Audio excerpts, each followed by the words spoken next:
Hi there, hope that you're doing well. So continuing the history of England from Elizabeth I.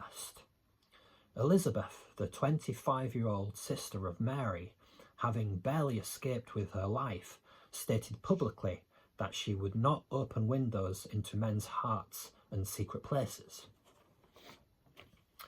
Parliament, having largely been ignored by Mary, sprung into action, asserting via law that the sovereign had to rule together with Parliament. The North, however, sensing the concentration of power in the South, rebelled and was ultimately crushed, with at least 600 being hanged. A new elite was being formed, with emphasis on the study of literature, law and French, emphasising humanism centred around Oxford, Cambridge and London. For ordinary people, however, life became increasingly precarious, spurred on by a harsher climate, the enclosure movement forcing people off the land and into towns and cities, as well as inflation, destroying the value of real wages. Some of the landless poor were so desperate they were willing to make the perilous trip to the Americas, despite the more than considerable risk of dying on transit from scurvy or starvation. However, this was not the concern of Elizabeth, who transformed from being a mere English monarch into a multinational empress, kick-starting the empire. However, at the same time, in 1570, Elizabeth was declared as a heretic, her life being in danger from any potential Catholic assassin.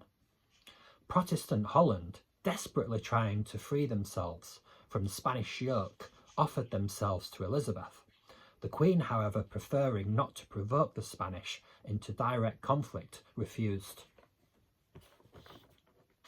Sir Francis Drake began his epic voyage in 1577, becoming the first Englishman to circumnavigate the globe, returning to England 3 years later with a share of Spanish gold worth more than the Crown's annual income. Elizabeth's spymaster, Sir Francis Walsingham, ever alert to Catholic conspiracies, now urged the Queen to authorise the execution of Mary the Queen of Scots. Following a foiled assassination plot, Elizabeth being not willing to do so, her council stepped in to send Mary to her death. Philip of Spain, outraged by the news, sought to seize the English throne as widower of the previous Queen, Mary I. Sir Francis Drake, having sailed into Cadiz harbour in Spain, destroying much of his fleet.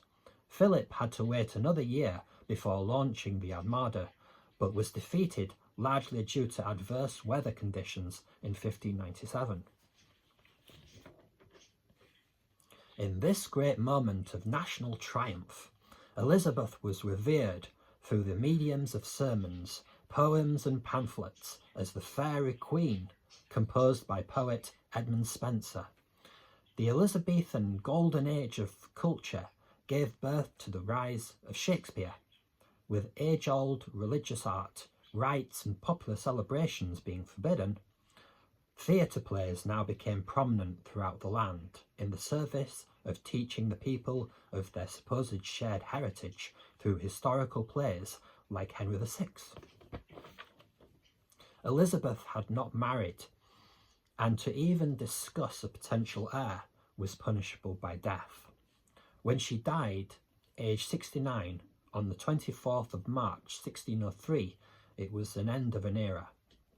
Behind the scenes, though, Elizabeth, together with her chief minister, Lord Salisbury, drew up a plan to avoid a religious civil war, resulting in James VI of Scotland becoming James I, the King of England. Okay, thank you for watching the video, and if you have any comments or suggestions, I'd be more than happy to hear them. Have a great day.